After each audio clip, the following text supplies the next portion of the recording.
A son's admiration for his father is a powerful bond, a reason so many young men choose to follow in their father's footsteps. But Mosab Hassan would have that admiration sorely tested. The moment came in prison where Hassan says he started to see his father's organization, Hamas, in a much different light and envisioned for himself a much different path. Jonathan Hunt's investigation continues.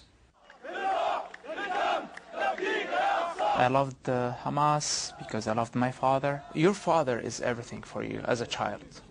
He's not only a leader or like he's your world.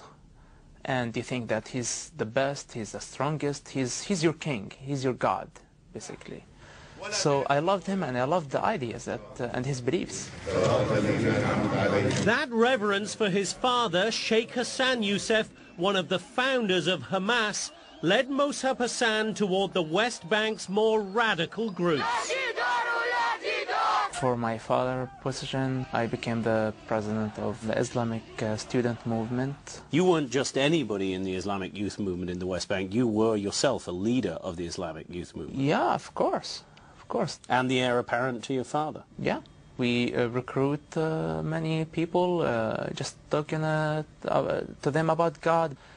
Then they are ready to be recruited for Hamas movement. Was the student Islamic movement in the West Bank a radical Islamic movement? It leads to Hamas. It's one of Hamas wings. So it is radical? It is, of course. It condones terror? They praise terrorists. When pressed in a later interview, Mosab Hassan denied actually engaging in terrorist acts. You never had knowledge of any bombings being planned, even though you were president of the Islamic youth movement and your father was a founder of Hamas? Yeah, this is not because I didn't want. This is not because I didn't want. The Hamas military wing, they didn't want me to get involved in this type of resistance because of security reasons. So you supported it? You supported suicide attacks? Definitely, definitely. I told you, I used to celebrate. When there is an attack in Israel, I used to celebrate. And in praising suicide bombers, as president of the Islamic youth movement, do you believe you inspired other young men to become suicide bombers? Maybe. In indirect way. I don't know. Maybe. Do you believe that in any way at all you personally have blood on your hands? Indirect way, definitely not.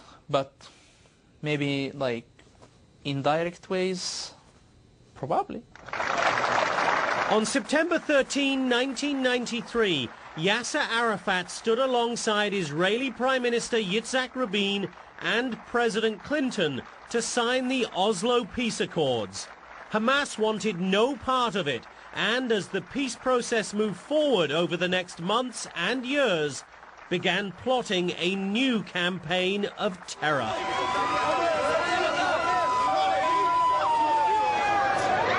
In early 1996, after 3 years of relative calm, Israel was rocked by a series of deadly suicide bombings.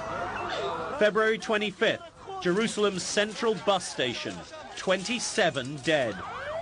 March 3rd, Jaffa Street, Jerusalem, another bus bomb, 18 dead.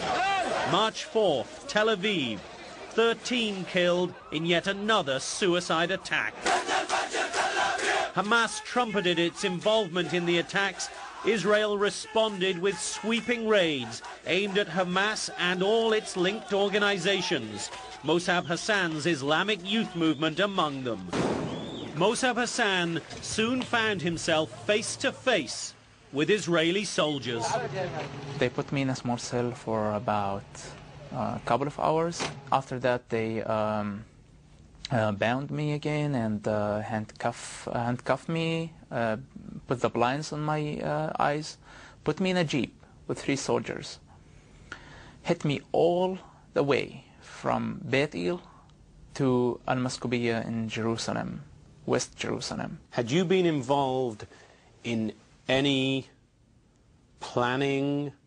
Did you have any knowledge of any attacks against Israelis in the months or years running up to that arrest? Oh, no, not at all, but they had suspicions. Of course, like being the son of my father, they had some suspicions that I might know something. This is Megiddo prison in northern Israel. It became Mosab Hassan's home for 18 months, beginning in the summer of 1996.